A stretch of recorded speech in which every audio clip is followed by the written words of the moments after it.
एक घास प्रेमाचा खास तुमच्यासाठी. श्रावण महिना सुरू आहे आणि सात्विक गरमागरम जेवणाची मज्जाच काही वेगळी असते, हो ना?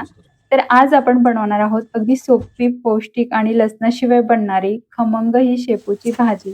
तर ह्या भाजीचा हिरवागार रंग कसा राहील, ह्या रेसिपीमध्ये आपण त्या टिप्स सुद्धा बघणार आहोत. तर रेसिपीला सुरुवात करूया. व्हिडिओ शेवटपर्यंत नक्की बघा. तर आता इथे आपल्याला शेपूची भाजी निवडून घ्यायची आहे.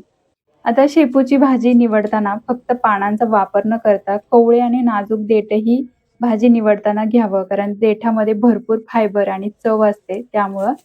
आणि भाजीचे जे मुख्य जाड आणि कडक देठ असतं ना, ते बाजूला करायचंय. आता इथे आपल्याला भाजी चिरून घ्यायची आहे. तर एकदम बारीक अशी भाजी चिरायची आहे. तर तुम्ही इथे सुरीने सुद्धा चिरून घेऊ शकता. आता मी विळीवर चिरते. तर एकदम बारीक अशी भाजी इथे चिरून घेतली आहे. तर तुम्ही इथे बघा अशा पद्धतीने. आता भाजी आपल्याला एका बाउलमध्ये काढायची आहे आणि स्वच्छ धुवून घ्यायची आहे. आता स्वच्छ धुवून झाली की एका चाळणीमध्ये निथळत ठेवायची. म्हणजे याचं पाणी पूर्णपणे निघून जाईल. आता इथे मी 3 चमचे मुगाची डाळ अर्धा तास पाण्यात भिजवून घेतली आहे. नंतर हिरवी मिरची, जिरं, हिंग आणि शेंगदाणे. आता शेंगदाणे आपल्याला भाजून घ्यायचे. तर एका कढईमध्ये आपल्याला शेंगदाणे भाजून घ्यायचे.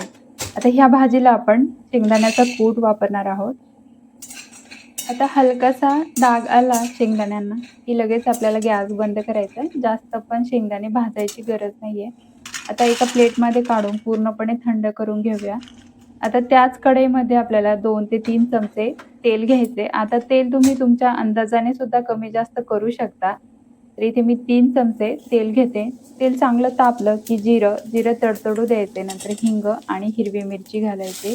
आता हिंग पचनासाठी चांगला असतो म्हणून आपल्याला इथे शेपूच्या भाजीला हिंग घालायचा आहे. आता चांगलं परतलं की यामध्ये जी आपण भिजवून ठेवली होती मुगाची डाळ, ती घालायची आहे आणि फक्त 2 मिनिटासाठी ही मुगाची डाळ परतून घ्यायची.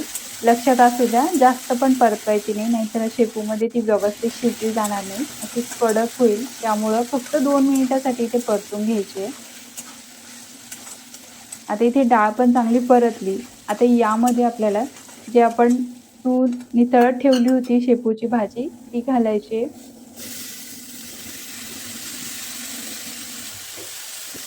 आणि आता चांगली मिक्स करून घ्यायची. आता व्यवस्थित अशी परतून घ्यायची म्हणजे डाळ सगळीकडे ही ह्या भाजीमध्ये मिक्स होईल. आता भाजीवर कधीच झाकण ठेवायचं नाही, कारण शेपूची भाजी काळपट पडते आणि भाजीचा हिरवागार रंग टिकवण्यासाठी ती झाकण न ठेवताच आपल्याला पूर्णपणे शिजवून घ्यायची. म्हणजे ह्या भाजीवर आपल्याला शेवटपर्यंत झाकणच ठेवायचं नाही. तर आता चांगली परतली आणि मीठ सुद्धा लगेच घालायचं नाही, कारण आपल्याला अंदाज येत नाही. ज्यावेळेस आपण भाजी शिजवत जातो त्यावेळेस ती कमी-कमी म्हणजे अळते. त्यामुळं आता इथे शेंगदाणे पण पूर्णपणे थंड झाले. आता मिक्सरच्या भांड्यामध्ये घेऊन त्याचा असं जाडसर कूट तयार करायचा आहे. आता हा कूट तयार करताना एक गोष्ट लक्षात ठेवा. शेंगदाणे पूर्णपणे थंड होऊनच कूट करायचा म्हणजे आपल्याला हवा तसा इथे कूट तयार होतो. आता भाजीचं पाणी सुद्धा आटलंय तर तुम्ही इथे बघू शकता. आता यामध्ये आपल्याला मीठ घालायचंय. आता मीठ आपल्याला अंदाजाने घालायचे, पण शेपूच्या भाजीमध्ये थोडंसं मीठ जास्त असावं, कारण एकदम चवदार लागते ती भाजी. अळणी शेपूची भाजी चांगली लागत नाही, त्यामुळं थोडंसं मीठ तरी ह्या भाजीला जास्त असावं. आता मीठ टाकलं की पुन्हा याला छान असं पाणी सुटतंय, तर तुम्ही इथे बघू शकता. आता अगदी 2 मिनिटामध्ये हे पाणी आटून घ्यायचंय. गॅस थोडा मोठा ठेवायचा आणि पाणी पूर्णपणे आटून घ्यायचंय.